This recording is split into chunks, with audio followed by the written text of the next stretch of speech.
আপনাদের host Yusuf chambers. আর আজকে আমাদের আলোচনার টপিক আকাশে চাঁদ দেখা। ডক্টর জাকির, আসসালামু আলাইকুম। ওয়ালাইকুম আসসালাম রহমতুল্লাহ বারাকাতুহ। ডক্টর জাকির, আপনি কি প্রথমে আমাদের বলবেন যে একটা ইসলামিক মাসের শুরুটা কিভাবে নির্ধারণ করা হয়? আলহামদুলিল্লাহ ওয়াসসালাতু ওয়াসসালাম আলা রাসূলিল্লাহ ওয়া আলা আলিহি ওয়া সাহবিহি আজমাইন, আম্মা বাদ।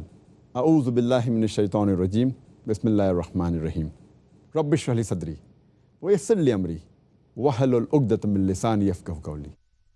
আপনি দেখবেন যখনই এই পবিত্র রমজান মাস কাছাকাছি চলে আসে তখন সবাই এটা নিয়ে কথা বলে, তর্ক করে, যুক্তি দেখায়, বিভিন্ন রকম মতামত দেন যে এই মাস কখন শুরু হয়ে যাবে আর কখন শেষ হবে। এখানে এক একজন এক একভাবে তাদের মতামত জানিয়েছেন।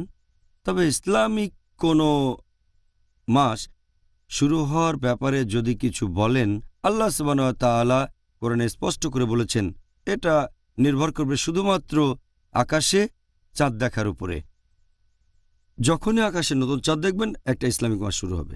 আল্লাহ পবিত্র কোরআনে বলেছেন সূরা বাকারা অধ্যায় নম্বর 2 আয়াত নম্বর 189, তারা তোমাকে নতুন চাঁদ সম্পর্কে প্রশ্ন করলে বলো এটা হচ্ছে নির্দিষ্ট কিছু জিনিসের সময় নির্দেশক, মানুষের বিভিন্ন কাজের জন্য এবং হজের জন্য।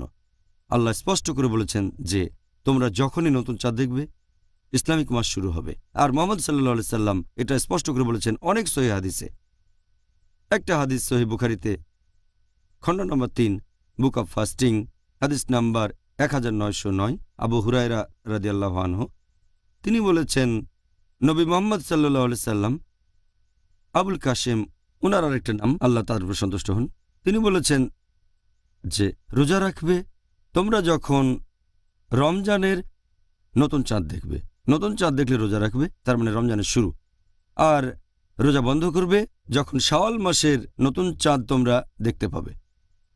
আর তখন যদি আকাশে মেঘ থাকে, যদি চাঁদ দেখতে না পারো, তাহলে শাবান মাসের 30 দিন পূর্ণ করবে। আর মুহাম্মদ সাল্লাল্লাহু আলাইহি ওয়াসাল্লাম এই ব্যাপারে খুব সাবধান ছিলেন, বিশেষ করে শাবান মাসের দিনগুলো গুনার বেলায়, যাতে করে তিনি নিশ্চিত হতে পারেন যে কখন রমজান মাস শুরু হচ্ছে। একটা হাদিস আছে সুনান আবু দাউদে খণ্ড নম্বর 2 বুক অব ফাস্টিং হাদিস নাম্বার 2318, হযরত আয়েশা রাদিয়াল্লাহু আনহা তিনি বলেছেন যে মুহাম্মদ সাল্লাল্লাহু আলাইহি সাল্লাম শাবান মাসের দিনগুলো গোনার ব্যাপারে সবচেয়ে বেশি সাবধান থাকতেন। আর যখন তিনি রমজানের নতুন চাঁদ দেখতেন রোজা রাখা শুরু করতেন। আর যদি তিনি নতুন চাঁদ না দেখতেন, হয়তো আকাশে অনেক মেঘ ছিল, তখন তিনি শাবান মাসের 30 দিন পূর্ণ করতেন।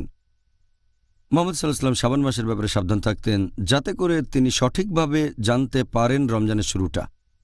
আর এখানে সাক্ষীর ব্যাপারে যদি বলতে হয় আকাশে চাঁদ দেখা গেছে কিনা, আমাদের নবী মুহাম্মদ সাল্লাল্লাহু আলাইহি ওয়াসাল্লাম বলেছেন, এটা আছে সুনান আল নিসাইতে বুক অব ফাস্টিং হাদিস নাম্বার 2118, নবী মুহাম্মদ সাল্লাল্লাহু আলাইহি ওয়াসাল্লাম বলেছেন যদি 2 জন ন্যায়নিষ্ঠ মুসলিম চাঁদ দেখে আর সাক্ষ্য দেয় তাহলে রোজা রাখো বা রোজা বন্ধ করো।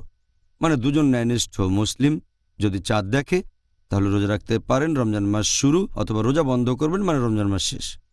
তাহলে 2 জন সাক্ষী লাগবে পবিত্র রমজান মাস শুরু অথবা শেষ করতে গেলে।